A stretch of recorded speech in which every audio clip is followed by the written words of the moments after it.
ఎవరైతే ఎగ్జామ్స్కి ప్రిపేర్ అవుతున్నారో వాళ్ళకి ఈ రీల్ని అయితే షేర్ చేయండి. ఇది చాలా బాగా యూజ్ అవుతుంది వాళ్ళకి.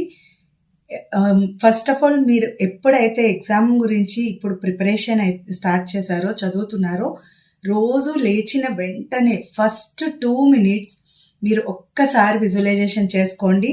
ఎలా అంటే మీరు ఆ రోజు ఏ కలర్ డ్రెస్ వేసుకుంటున్నారు.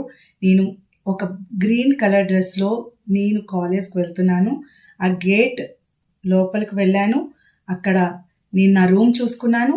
ఆ రూమ్ నెంబర్ కనిపించింది. రూమ్లోకి ఎంటర్ అయ్యాను. ఆ బెంచ్ మీద కూర్చున్నాను. అండ్ అక్కడ నేను ఒక డీప్ బ్రీత్ తీసుకున్నాను.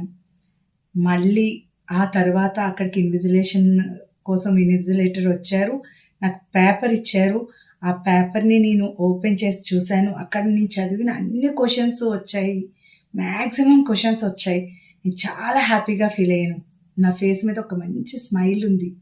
నేను కాన్ఫిడెంట్గా అక్కడ ఎగ్జామ్ రాయగలుగుతున్నాను, రాస్తున్నాను. తర్వాత హ్యాపీగా ఇంటికి వచ్చాను. కొన్ని రోజులకి రిజల్ట్ వచ్చింది. నాకు చాలా మంచి ర్యాంక్ వచ్చింది. అండ్ జాబ్ అయిన వాళ్ళైతే నాకు మంచి ర్యాంక్ వచ్చింది. జాబ్ ఒక మంచి ప్లేస్మెంట్ లేదంటే ఒక జాబ్ వచ్చింది.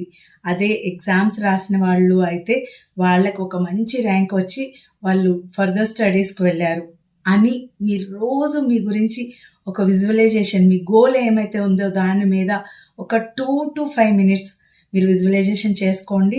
అలానే నైట్ పడుకునేటప్పుడు కూడా సేమ్ అదే విజువలైజేషన్ చేయండి. మీరు మధ్యలో అంటే కష్టపడండి. మీరు ఎంత కష్టపడి చదువుతారో అంత కష్టపడి ఇష్టపడి చదవండి. అండ్ ఈ విజువలైజేషన్ కూడా చేయటం వల్ల ఏమవుతుంది అంటే యూనివర్స్ మనకి మొత్తం అంటే మనకి చాలా హెల్ప్ చేస్తుంది. డెఫినెట్గా మీకు చాలా మంచి రిజల్ట్స్ వస్తాయి. ఇది ఒక్కసారి ట్రై చేయండి. డెఫినెట్గా మీరు హ్యాపీగా ఫీల్ అవుతారు. Thank you.